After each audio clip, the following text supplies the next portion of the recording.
Good morning, folks. Hope you're all doing well. In today's video, very similar to the one I produced on my limited under 23 side.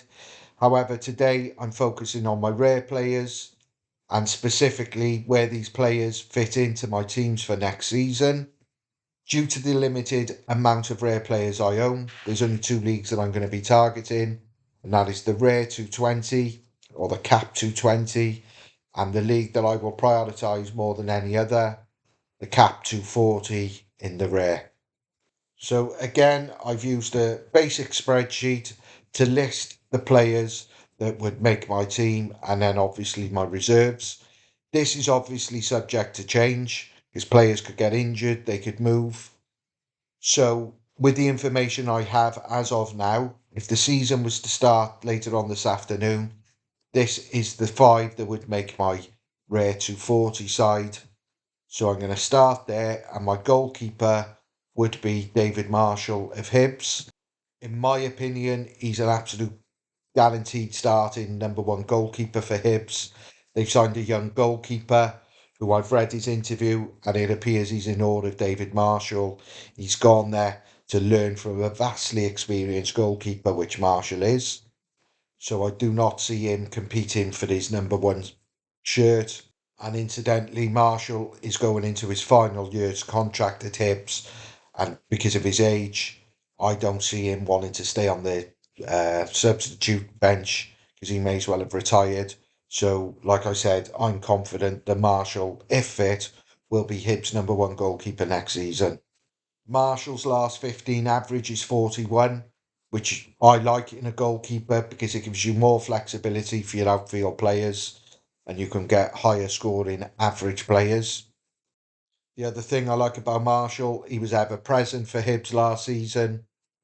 Again, Hibs, based on last season, they're a decent side. They're going to finish possibly fifth, sixth again, like they did last season. However, I've got a reserve goalkeeper in because I don't particularly want to play him when they're playing Rangers and Celtic, either home or away, in all honesty, because the likelihood is he's going to let in shitloads of goals. I paid about 116 quid for Marshall about 3, 4 weeks ago. As you can see, public offers, he went for 130 quid, which for me, for a rare starting goalkeeper, is an absolute bargain. In a nutshell, if your rare team can win the threshold 4 times over the season, that would pay for David Marshall. And I've got no reservations in thinking if you've got anything about you and you know what you're doing on So Rare, getting these teams together, you're going to win it far more than 4 times. And I've got no doubt whatsoever, most people, ROI, they will have that returned within 3, 4 months easily. However, please do not take that as financial advice. It's just my opinion, and it's what I've done since being on So Rare from day one. One last thing with Marshall. You can see on So Rare dated his scores. He's a steady Eddie. He's averaging 41 over the last 5, 15, and 40 games. Now, my defender is Hamsel Mendel for OH Leuven, who I believe will create a bit of a shock next season. I think they're a dark horse to do well in that league. And in my opinion, they will make playoffs next season. Mendel only averages 43 in his last 15. So again, you can see the pattern building up here. The goalie defender and low averages, so it gives you more flexibility in your midfielders and forward players who are more likely to score a decisive score. Now, looking at his stats, he started 23 games last season. He missed a few games through injury, and I've got no doubt he will be the starting left back for Leuven next season. Obviously, if he's fit. As you can see, his scores on So Rare data, nothing to write home about, but again, he's capable of putting in 100, which he did there. A few green scores. But as long as he's hitting 45, 50, then I'd be happy and leave it to my midfielders and attackers to get that decisive score to get me over the 250 points. Now, my first midfielder in the team would be Matt Ritz from Club Bruges, and he's arguably a risk. because Club Brugge weren't great last season. There's going to be a lot of incomings, I would imagine, new manager, etc., who will have his own ideas. But I've seen Matt Ritz play because I've followed Belgian football since being on So Rare. He had a horrific injury last season. He came back towards the mid to end of this season, and he just oozes a bit of class for me. Especially in that league, it's not the greatest quality, but if he does make the starting 11 on the majority of occasions, he plays for one of the best clubs in Belgium. I think they're going to be a lot better than they were last season, and because of that, I think this boy will score well. Nothing spectacular, probably 40s, 50s. Again, as long as they're hitting 50, if each player hits 50, that's all you can ask for, because then you obviously hit 250 points. I think there's going to be occasions where he'll score or assist, which he's got a history of doing since his time at Club Brugge. So as long as he does that a couple of times a season, then, with the decisive, you're going to see him hitting 70, 80 scores. He's 29 years of age now. He's coming into the peak of his career. I believe if he's not a regular starter, then he will look to move. And if he does that and went to a lesser Belgium side, I got no doubt in my mind that he would be a regular starter and he'd be a class act for them. But my hope is that he stays at Club Brugge and he plays on a regular basis. You can see on his scoring graph on So Rare Data, he was out for ages. You can see there he's capable of hitting dark green scores. And if you go to all of his scores, you will see he's a very capable scorer on the scoring matrix of So Rare. I paid 27 quid or 28 quid almost. My next midfielder, because I would play two in my, more often than not, in my rare team and my threshold team, Ozdoev, who's ex-Zenit St. Petersburg, who plays for a club in Turkey that I can't pronounce. Fatih Karagumaruk is the team that Perlo manages. On So Rare Data, you can see on his scores, he's finished the season on fire. His last five is averaging 63. Last 15 is 57. If fit, this boy plays. I think he missed 6 games last season due to injury, but apart from that, and what I like about him, he generally stays on the park for most of the game. He's rarely hooked off after 50 minutes or anything like that. So he's got opportunities to score as best as possible because he's on the park for most of the game. They were a decent side last year, nothing special, but they have lost Barini, who scored a shitload of goals for them. I think he's been released. I don't know what's going on with him, but if they lose him, that could have an impact, which will obviously have an impact possibly on Ozdoev's scores. So that is something to take into consideration. But I've watched this player since being on So Rare. One when he was at Zenit, and now that he's at this club, and he's a nice little player. I like these types of players to watch personally. They're tricky, they're a bit clever, and they can come in, chip in with the odd goal and an assist, which is very important for the decisive scores on the scoring matrix. I owned this player for about 8 months and I paid a lot of money, or a lot more than what he's worth now, purely because prices were a lot higher. 72 quid. I think you can pick him up for like 30, maybe less than that. 22, that's a bargain. 22 quid for a player like him who's got those scores for a threshold team.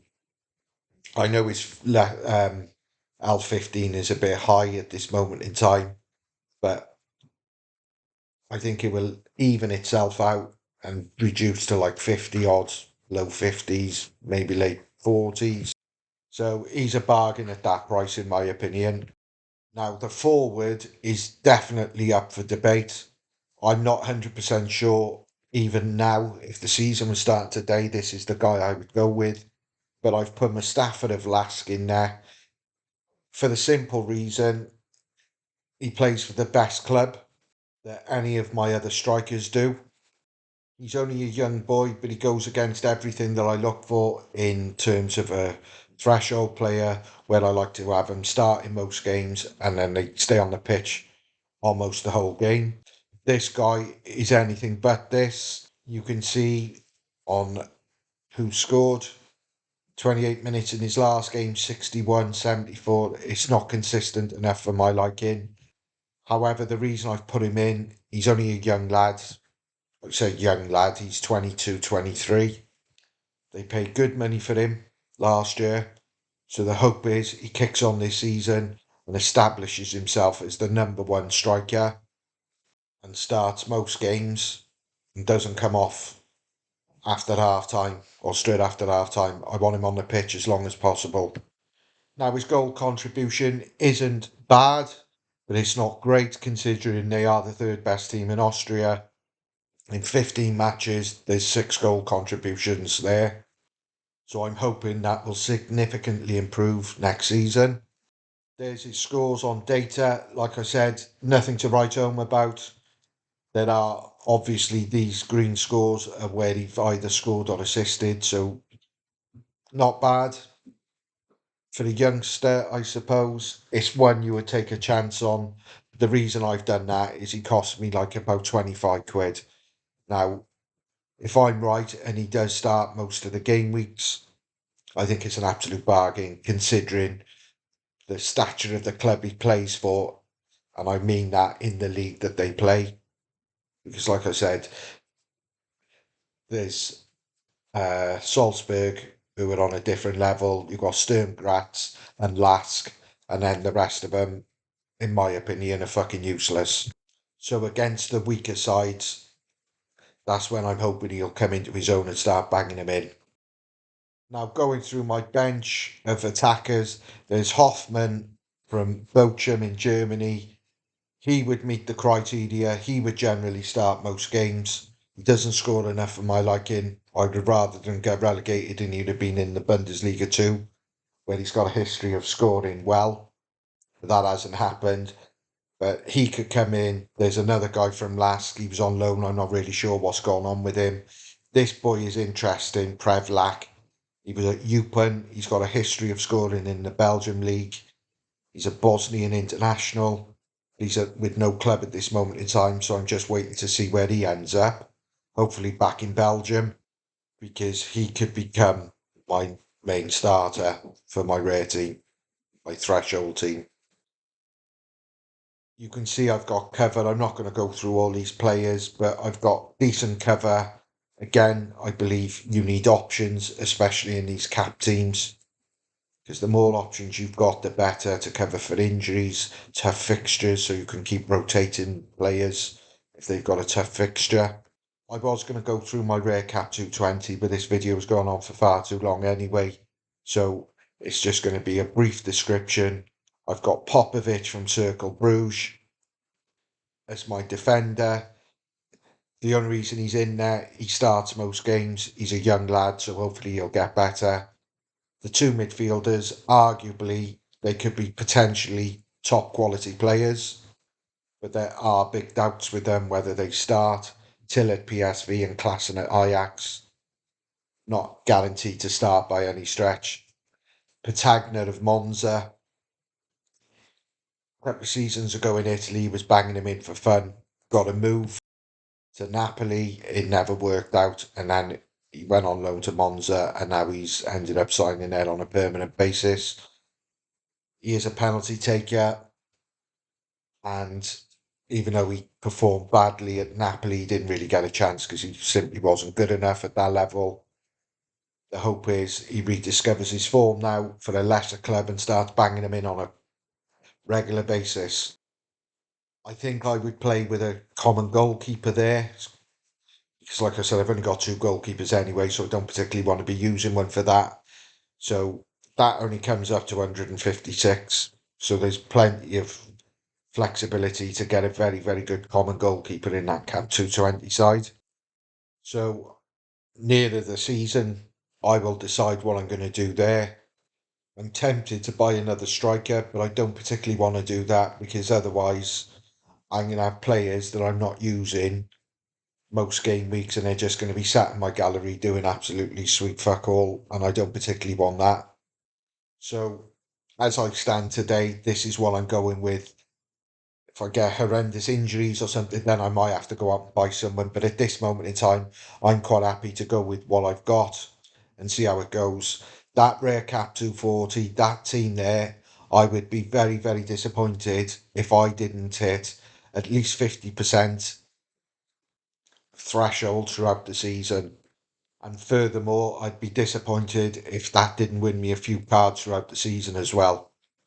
Obviously, luck plays a major part because you don't want injuries, you want players playing all the time. So we'll see how it goes, and I'll just keep you updated, guys. Anyway, guys, I've gone on for far too long. Thanks very much for watching. Whatever you decide to do, wish you all the best and good luck, and I'll see you very soon.